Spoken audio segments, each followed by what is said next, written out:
Assalamualaikum warahmatullahi wabarakatuh.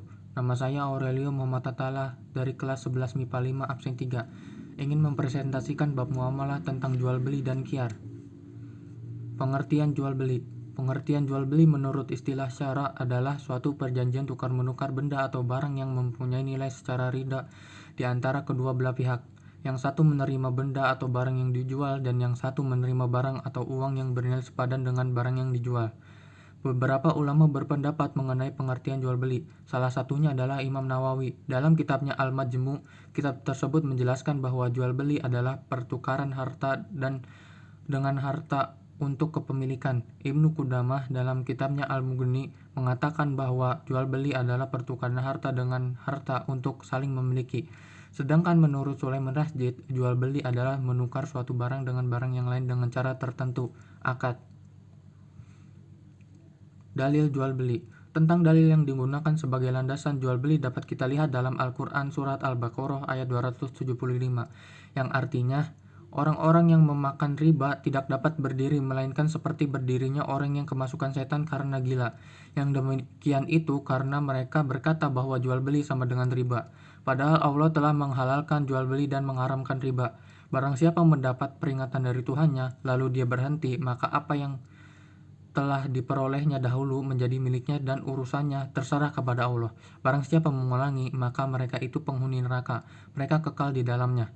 Quran surat Al-Baqarah surat kedua ayat 275. Rukun jual beli.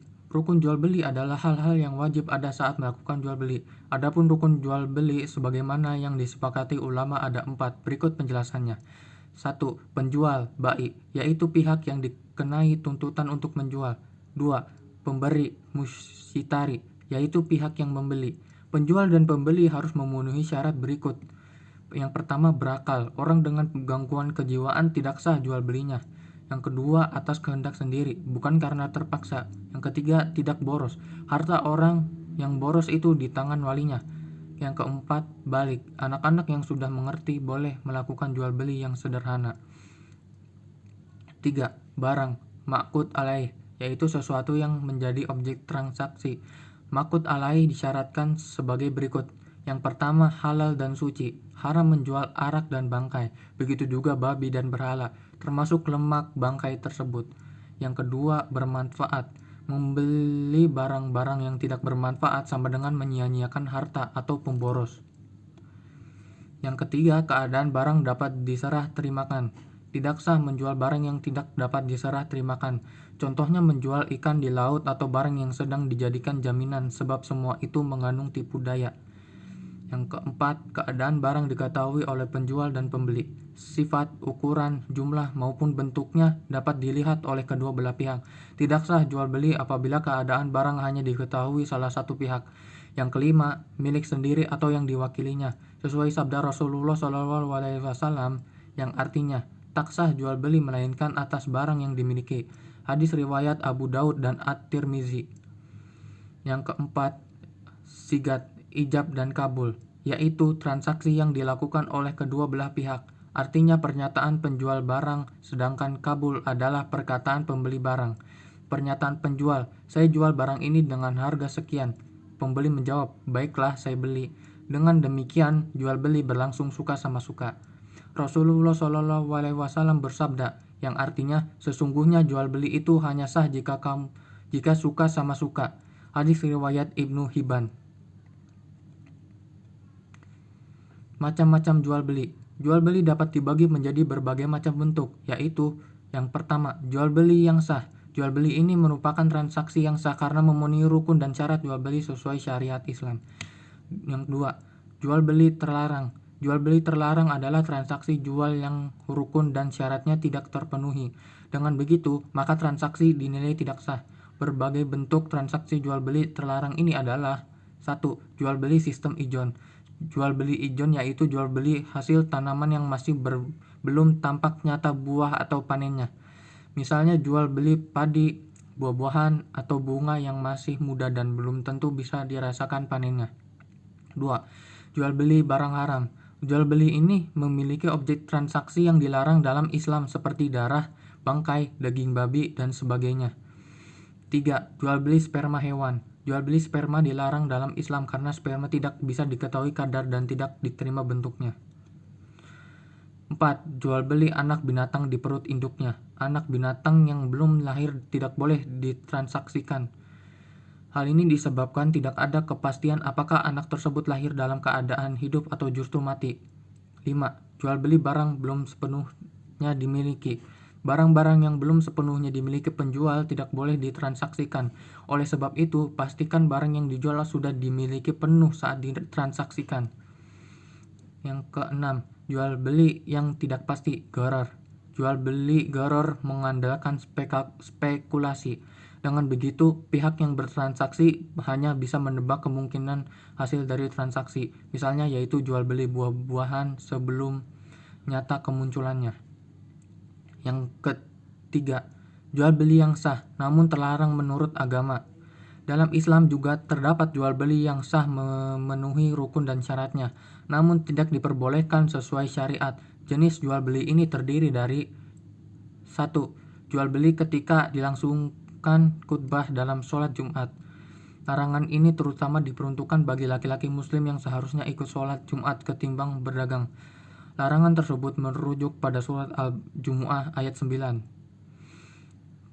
2. Jual beli tapi dengan menghadang penjual sebelum masuk pasar. Cara ini membuat penjual tidak tahu harga pasar dari barang yang dijualnya. Pembeli bisa mendapatkan harga murah dengan cara licik tersebut. 3. Jual beli untuk menimbun barang. Jual beli yang diniatkan untuk menimbun barang agar harga tidak menjadi lebih mahal akibat langkanya stok barang juga tidak diperbolehkan. Nabi Muhammad bersabda, "Tidaklah akan menimbun barang kecuali orang-orang yang durhaka." Hadis riwayat Muslim. 4. Jual beli dengan mengurangi timbangan. Cara curang dalam berdagang salah satunya dengan mengurangi takaran barang saat transaksi. Jual beli ini akan menzalimi pembeli dan dilarang karena terjadi penipuan. 5. Jual beli mengecoh. Jual beli ini melibatkan unsur penipuan. Contohnya mencampurkan barang berkualitas bagus dan buruk dalam suatu tempat agar pembeli terkecoh saat memilih barang yang hendak dibeli. 6. Jual beli barang yang sudah dipesan orang lain. Jika suatu barang dalam status sudah sepakat dipesan atau ditawar seseorang, maka tidak sah diberikan kepada pembeli lain sebelum kesepakatan sebelumnya batal. Nabi Muhammad bersabda, "Janganlah seseorang menjual sesuatu yang telah dibeli orang lain." Hadis riwayat muttafaq alaih. Khiyar. Khiyar artinya pemilihan. Khiyar adalah bebas memutuskan antara meneruskan jual beli atau membatalkannya. Khiyar dilakukan untuk menjaga kemaslahatan penjual dan pembeli dari tipu daya dan penyesalan di kemudian hari. Asal hukum khiyar adalah mubah. Macam-macam khiyar. Khiyar majelis adalah memilih antara dilanjutkannya jual beli atau tidak selama pembeli dan penjual masih berada di tempat jual beli majelis. Jika keduanya sudah meninggalkan majelis dan sudah terjadi akad jual beli, maka hilanglah hak khiyar. Khiyar majelis diperbolehkan dalam segala macam jual beli. Khiyar majelis biasanya terjadi pada akad yang bersifat pertukaran, seperti jual beli dan upah mengupah. 2. Khiyar syarat, yaitu memilih antara jual beli atau tidak dengan mempertimbangkannya dalam masa yang disepakati oleh kedua belah pihak. Setelah sampai pada hari yang ditentukan, maka harus ada ketegasan tentang jadi atau tidaknya. Khiyar syarat dapat dilakukan dalam segala bentuk jual beli, kecuali barang yang wajib diterima di tempat jual beli, seperti barang-barang yang dikhawatirkan basi. Masa khiyar syarat paling lama hanya 3 hari. Ketiga, khiyar aibi, cacat, yaitu memilih untuk meneruskan akad jual beli atau membatalkannya apabila pada barang tersebut terdapat cacat yang tidak diketahui oleh pembeli pada waktu melakukan akad jual beli. Pembeli boleh mengembalikannya dan penjual harus menerimanya, atau penjual mengembalikan uang pembelian. Haram hukumnya jika menjual barang yang cacat tanpa menjelaskan kepada pembeli tentang hal tersebut. Kesimpulan, sebagai umat Islam yang beriman, sudah seharusnya kita mentaati aturan-aturan yang diberikan oleh Allah Subhanahu wa Ta'ala, termasuk juga dengan jual beli. Kegiatan jual beli ini dapat kita lakukan dengan mengikuti aturan-aturannya seperti rukun-rukunnya dan syarat-syaratnya. Segitu saja dari saya. Mohon maaf bila ada salah kata. Wassalamualaikum warahmatullahi wabarakatuh.